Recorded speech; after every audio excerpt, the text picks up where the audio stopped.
Sénégalais, Sénégalaises, que nous comprenions que nous vivons un moment historique très important pour notre nation. Le 25 mars 2024, nous n'élisons pas un président de la République. Nous élisons un chef d'État. Parce qu'il faudrait reprendre l'État. Et dans toute sa grandeur et dans toute sa plénitude. Donc sur ce aussi, nous appelons les uns et les autres à prendre conscience de cet état de nécessité. Et de comprendre que la politique n'est pas un monde permissif. Elle n'est ni aussi l'univers de la contorsion et des grands engagements filiformes. On entre en politique pour servir son pays, pour servir son peuple, pour servir sa nation. Je suis le symbole des anciens et de la nouvelle génération. Je ne parlerai pas de Mamadou Dia, je ne parlerai pas de Majmoud Diop, je ne parlerai pas d'Abdoulaye Wade. Je ne les ai pas lus, je les ai écoutés, je les ai entendus. J'ai participé à des réunions avec ces personnes-là. Depuis 36 ans, moi, Abdoul Aziz Paye, je suis dans l'opposition. Je me suis opposé à tous les pouvoirs qui ont eu lieu dans ce pays-là. Mais malgré tout ça, nous sommes restés dignes et droits dans nos bords. Nous voulons quelque chose pour ce pays-là. Et nous savons pertinemment qu'aujourd'hui, que le meilleur choix que nous pouvons avoir, c'est le choix de Khalifa Sall. Pourquoi choisir Khalifa Sall pour nous? Ça a été très simple. Nous l'avons connu en tant qu'enseignant. Nous l'avons connu en tant que maire. Je me suis dit, que dire aux enfants de Dakar qui ont pu bénéficier du lait à l'école, qui ont pu bénéficier des tenues, qui ont pu bénéficier des sacs à l'école, de la santé à l'école. Qu'est-ce qu'on va raconter à ces enfants-là? Que cet homme-là n'est pas digne de confiance? Que cet homme-là ne peut pas gouverner le pays? Non, détrompons-nous. Il l'a fait. Et c'est des choses visibles. La prise en charge médicale. Combien de personnes aujourd'hui auraient été au niveau de l'au-delà et qui sont parmi nous encore aujourd'hui? Il a aidé à se soigner. Qu'il a amené en Europe. Qu'il a amené en Occident. Les gens qui ont bénéficié de piles aujourd'hui qui respirent. Ces gens-là, tu iras leur dire que Khalifa Sall n'est pas bon. Non, mais attends, écoutez, on est où? Nous ne vendons pas de l'illusion. Nous ne vendons pas de rêve.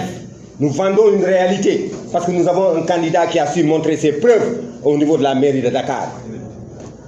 Qui a su gagner des élections en tant qu'opposant. Qui a su gagner regagner encore des élections en tant que candidat. En 2009, il l'a fait. En 2014, il l'a fait. Mais pourquoi ces pères en Afrique l'ont choisi et l'ont mis devant eux?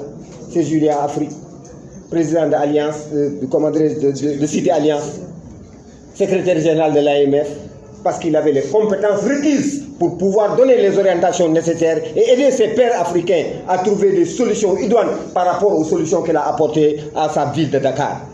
Donc voilà l'homme, voilà ce que nous cherchons. Il faudrait que nous tous, nous soyons conscients d'une chose, que nous sommes en train de vivre un moment historique important. C'est un moment historique important. Moi, je suis de la génération des 88 ans.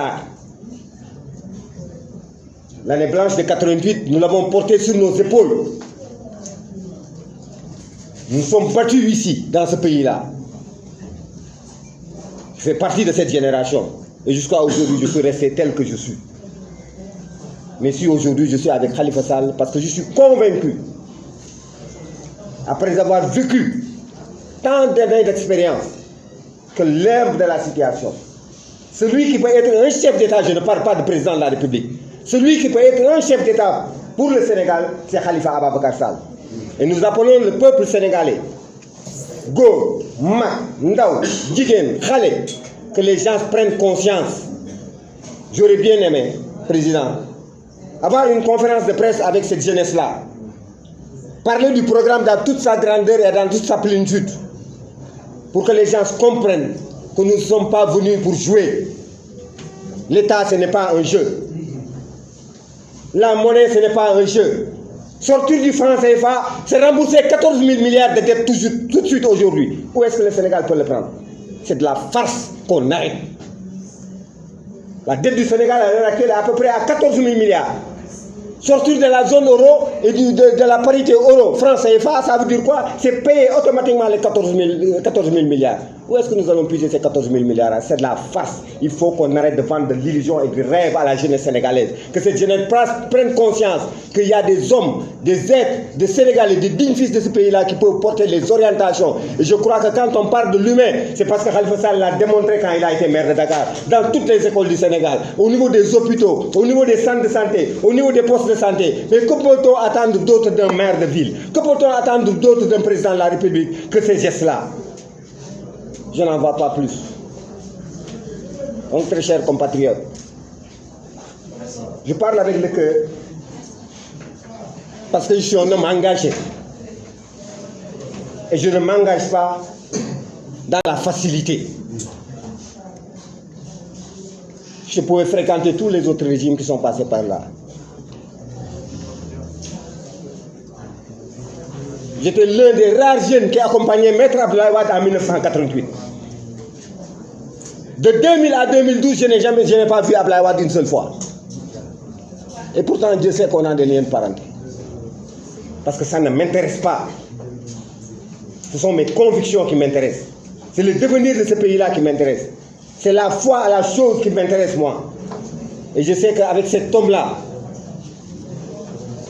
Khalifa Ababacar Sall, nous pouvons espérer d'un Sénégal unifié, d'un Sénégal réconcilié à lui-même, d'un Sénégal où l'agriculture aura un sens, d'un Sénégal où la pêche aura un sens, d'un Sénégal où l'industrialisation ne sera pas quelque chose de factice, mais de réel. Parce que celui qui pense aujourd'hui, et comme il l'a dit dans son émission de télévision, que le pétrole et le gaz peuvent développer ce pays, ils n'ont qu'à aller demander à l'Angola. Le taux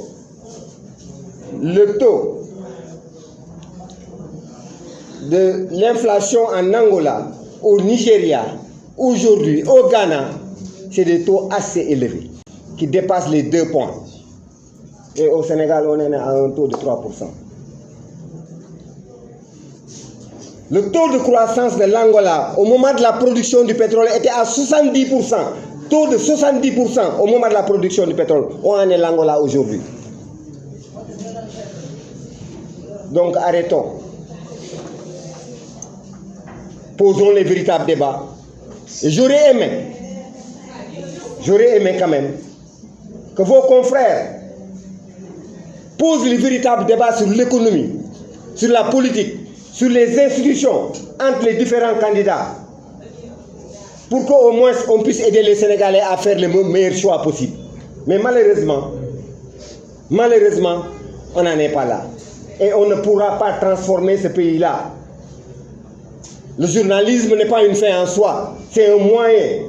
C'est un moyen de mettre à la disposition du peuple des informations, de former objectivement l'opinion et de transformer qualitativement la vie de l'homme et de l'être humain. C'est ça le rôle de la presse.